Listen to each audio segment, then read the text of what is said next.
World War II didn't truly begin on a single day, but rather unfolded through a devastating cascade of events that transformed our world forever.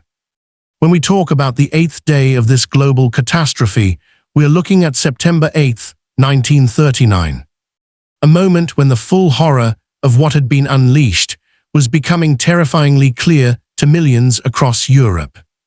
The German Wehrmacht had been carving through Poland with unprecedented speed and brutality, demonstrating to the world a new form of warfare that would come to be known as Blitzkrieg. The lightning war that combined air power, armored divisions, and mechanized infantry in ways that rendered traditional defensive strategies obsolete almost overnight. By this eighth day, Polish forces were already in desperate retreat. Their cavalry units and outdated military doctrine proving tragically inadequate against the modern German war machine that had been methodically prepared and perfected over years of secret rearmament. The Luftwaffe dominated the skies, raining destruction on military targets and civilian populations alike, sowing terror and chaos throughout the Polish countryside and cities.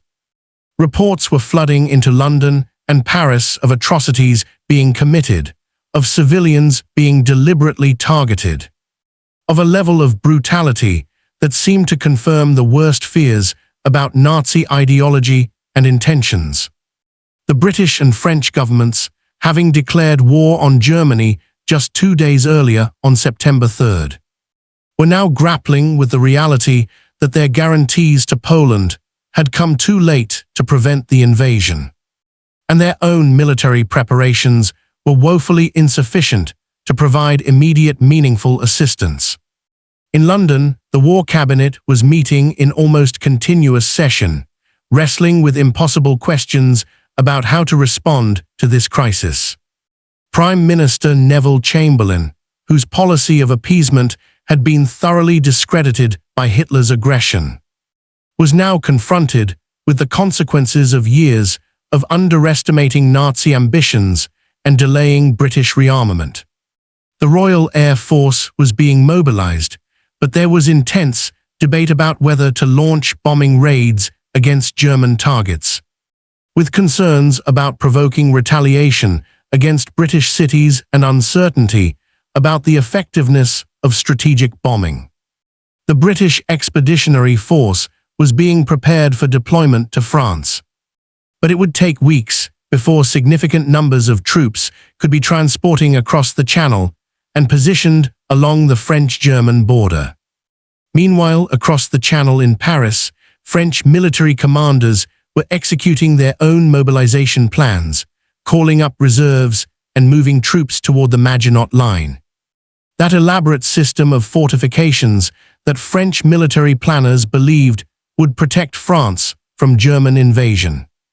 The French strategy was fundamentally defensive, based on the traumatic experiences of World War I and a determination never again to see French soil devastated by offensive warfare.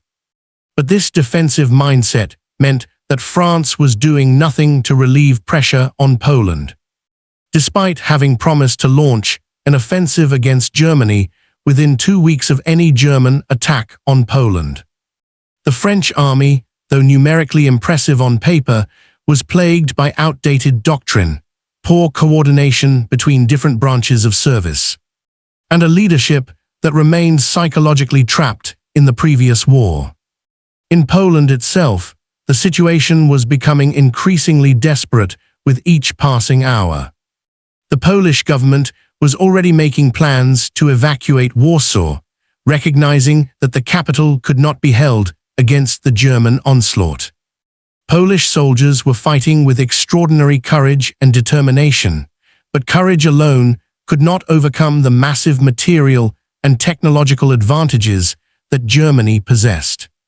Polish cavalry units, in actions that would later be mythologized and distorted by propaganda, were indeed making charges against German positions. Not out of foolish romanticism, as later caricatures would suggest, but out of desperate necessity when they found themselves facing German armor with inadequate anti-tank weapons.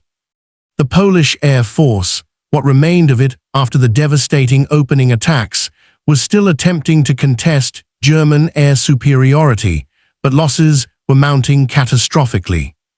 Citizens of Warsaw and other Polish cities were experiencing the modern horror of aerial bombardment, huddling in cellars and improvised shelters as German bombs fell from the sky. The Luftwaffe was deliberately targeting civilian morale, believing that creating panic and chaos among the civilian population would hasten Polish collapse. Hospitals, schools, and residential neighborhoods were being hit, producing casualties that would number in the thousands. Refugees were clogging the roads, fleeing eastward in desperate attempts to escape the advancing German forces, creating humanitarian crises that would only worsen in the weeks to come.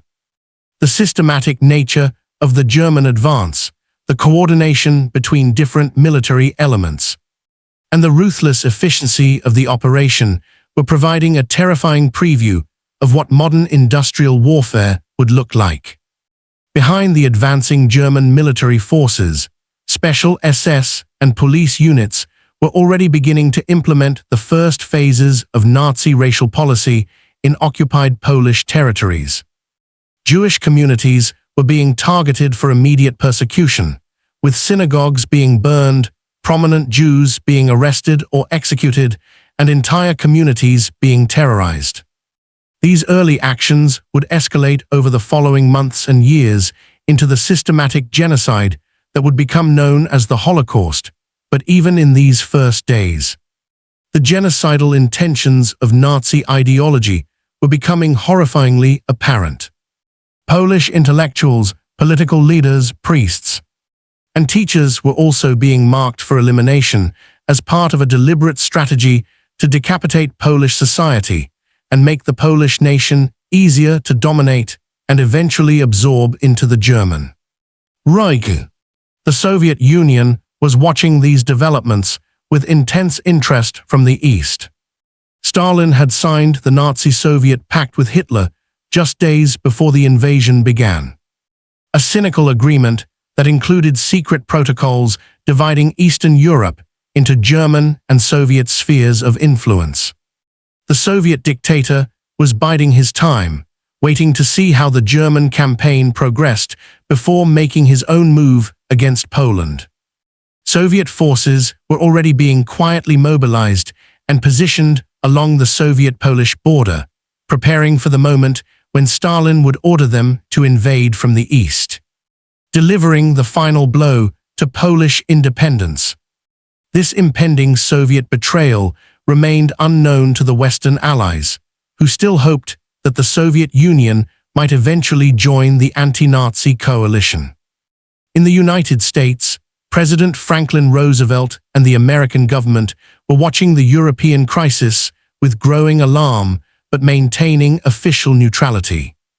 American public opinion remained strongly isolationist, determined to avoid being drawn into another European war after the traumatic experience of World War I.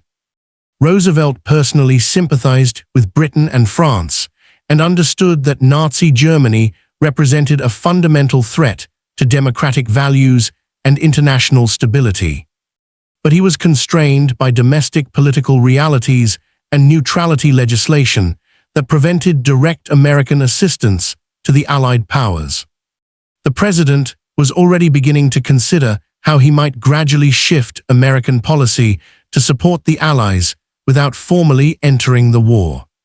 A delicate political balancing act that would occupy him for the next 2 years.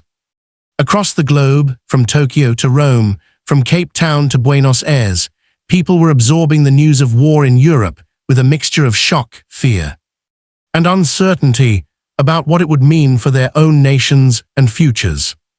The Japanese government, already engaged in its brutal war of conquest in China, was carefully calculating how European developments might create opportunities for expanding Japanese power in Asia.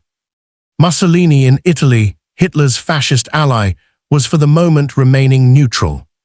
Recognizing that Italy was not prepared for major war despite years of bombastic rhetoric, about Italian military power and imperial destiny. The smaller nations of Europe, from the Scandinavian countries to the Balkans, were desperately hoping to maintain their neutrality and avoid being drawn into the conflict. Though many would find that neutrality provided no protection against the ambitions of great powers. This eighth day of World War II was therefore a moment of crystallization, when the initial shock of war's outbreak was giving way to grim recognition of the catastrophe that had been unleashed.